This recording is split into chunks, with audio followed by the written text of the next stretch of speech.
If I were to choose the best action movie of all time, I would choose Die Hard without hesitation. And when asked to choose the best action star, it would naturally be Bruce Willis, the protagonist of Die Hard. Even after several decades, I don't think there is any action movie that can beat Die Hard. Of course, now there is a very powerful action star named Dwayne Johnson and his exciting movies. But I have more affection for Bruce Willis and his Die Hard. But, did you know that Dwayne Johnson filmed a movie very similar to Die Hard? So today, I would like to compare these two movies, my beloved Die Hard and Dwayne Johnson's Skyscraper. Chapter 1. Shirt. What we expected from the movie Skyscraper was the Dwayne Johnson style of Die Hard. But the movie doesn't seem to have taken that into consideration. However, it couldn't even capture Dwayne Johnson's unique feeling. Then it seems they are busy borrowing the Die Hard setting, which is not really important. For example, a shirt. Die Hard is a costume that explains the movie with a single shirt. But Skyscraper is just a prop to unfold the action. Die Hard encapsulates the movie through John McClane's undershirt. The undershirt reveals the John McClane character, without muscle armor, unlike traditional action star. At the same time, the white undershirt gradually becomes darker, expressing how rough times John McClane is having. Skyscraper turns an undershirt into a dress shirt. Will Sawyer, taking off his suit and wearing only a shirt, begins the action. As the shirt becomes tattered, Will Sawyer's muscles and tattoos are revealed. But he looks so strong that even in a desperate situation his sense of desperation is somewhat diminished. The movie even seems to have forgotten that it put Will Sawyer in a dress shirt. Will Sawyer puts on his dress shirt and suit in front of his wife, who cared for his injured man. The story goes that the man, who was a member of the Special Forces, is now a husband with a safe office job. I know I'll be fighting a villain anyway, but the muscles and the suit must be compatible to be effective. But the symbolism of the suit is ignored in the story development. He presents in front of the chairman that the building's security is perfect. The unfolding of events is completely opposite to his presentation. The building was easily infiltrated by terrorists, and the sprinkler itself was a device that maximized ignition. And it was a weak system that could be controlled from the outside with just a pad.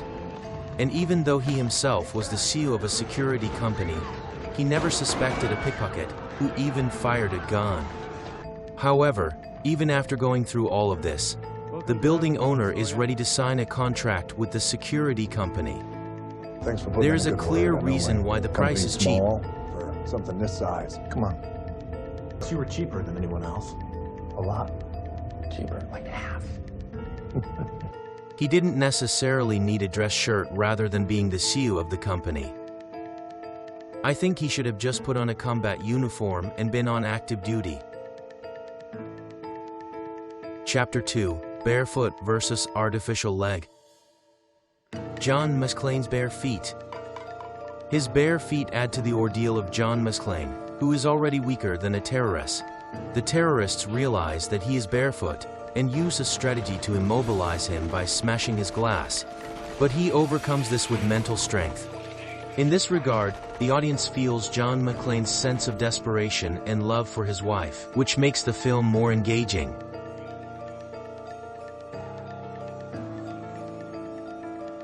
The movie Skyscraper replaces bare feet with prosthetic legs.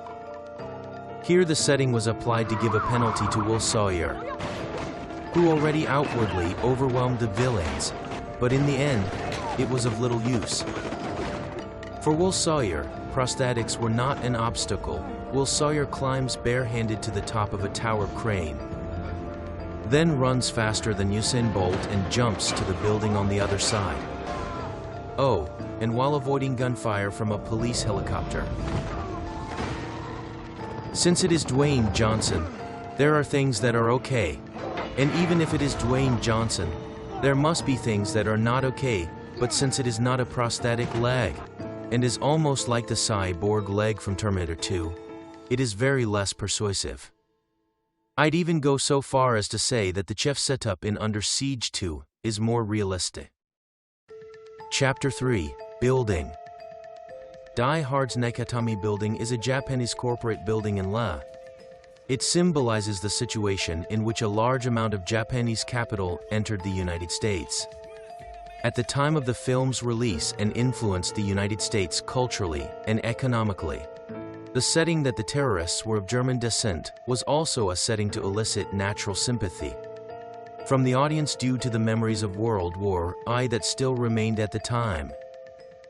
To summarize the plot from this perspective, the story is that American office workers working at a Japanese company in the America are attacked by a terrorist attack, but an American detective in the building stands alone against the German terrorist and saves his wife and office workers. At that time, Japanese capital infiltration into the United States was also occurring within Hollywood. Representatively, Columbia Pictures and Tristar Pictures were acquired by Sony in 1989 and later became Sony Pictures Entertainment. It was a time when a lot of Japanese-based Hollywood movies were coming out, such as Black Rain, Little Tokyo, and RoboCop 3. In Skyscraper, Japan changes to China. Skyscraper's Pearl Building is a Chinese conglomerate building in Hong Kong. To summarize from the same perspective, an American company enters Hong Kong, a special administrative region of China, to sign a contract for the world's tallest building, built by a Chinese conglomerate. Will Sawyer's encounter with the terrorist has the same structure. He enters the building from the outside and fights the terrorists inside. Skyscraper's production company, Legendary Entertainment, is a Hollywood production company acquired by China's Wanda Group. To be more precise, Legendary Pictures succeeded in being acquired by China's Wanda Group. After releasing the Chinese collaboration film The Great Wall, the top floor of the Pearl Building with panels is a copy of the Chinese performance of the Pyeongchang Winter Olympics closing ceremony directed by Great Wall director Zhang Yimou. And the final action scene that takes place there is from Enter the Dragon. It can't just be a coincidence. The Pearl Building could be located in Shanghai, but why is it in Hong Kong? There seems to be an unspoken rule that Chinese soil cannot be invaded.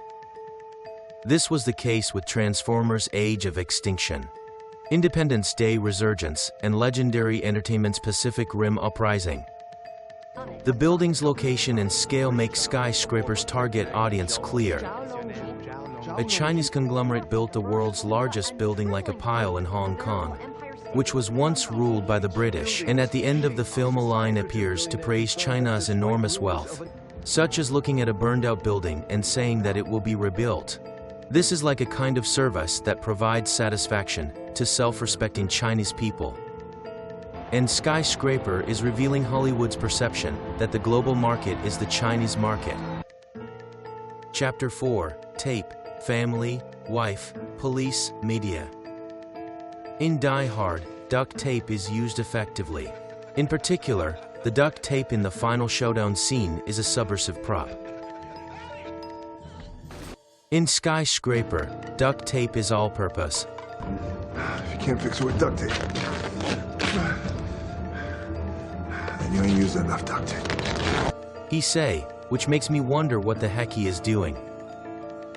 For example, Will Sawyer wraps a roll of duct tape around his hands to recreate the scene in Mission Impossible: Ghost Protocol, where Ethan Hunt climbs a skyscraper with a pair of vacuum sucker gloves. Even when preparing for a showdown with a terrorist, he reaches for duct tape instead of a weapon. It must have been made in China. What about dealing with family? The composition is the same, but the atmosphere is different. The Will Sawyer family is not as unstable as the John Musclane family. In the Die Hard series, when a couple fights Die Hard, when he is separated from his wife, Die Hard 3.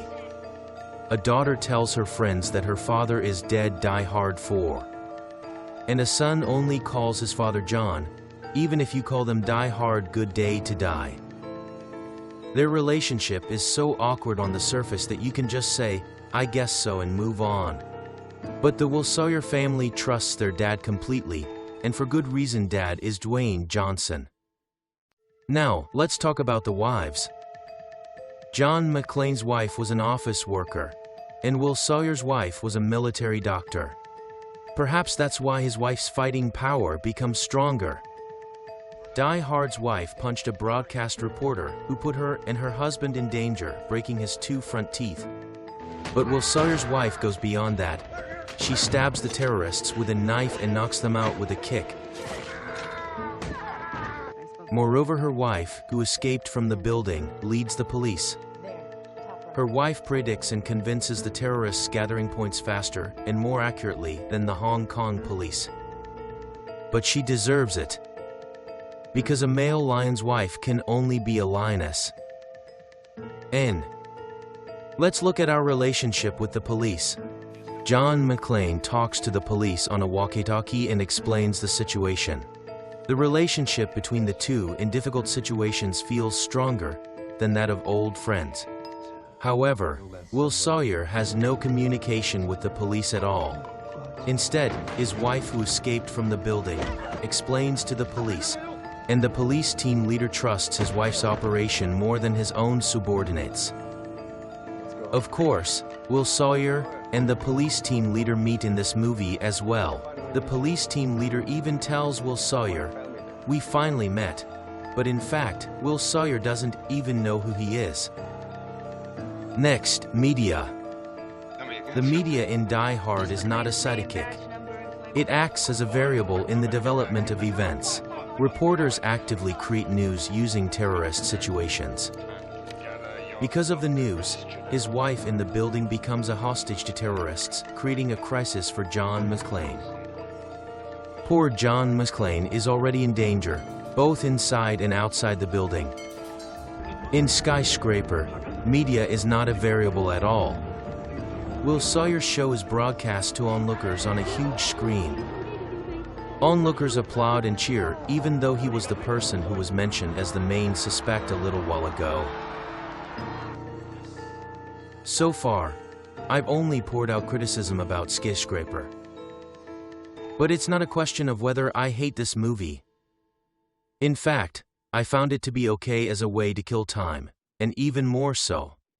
Because I like Dwayne Johnson, I didn't just judge it negatively. However, in my head, I thought Die Hard was the best movie and Bruce Willis was the best action actor. So it was just a relative evaluation. These days, there are a lot of movies that have invested a huge amount of Chinese capital, but not many of them seem to be successful at the box office. Please do not invest that huge amount of money only in fancy chic and famous cast members, but also focus on stories that audiences can relate to. If you've got a little bit of an uncomfortable from watching Skyscraper, you can soothe it tonight with Die Hard. Tonight, Bruce Willis is a detective who will never die again. And he will continue to fight through hardship and protect his family and his people. Let's hope that's true for him in the here and now. Get well soon, Bruce Willis.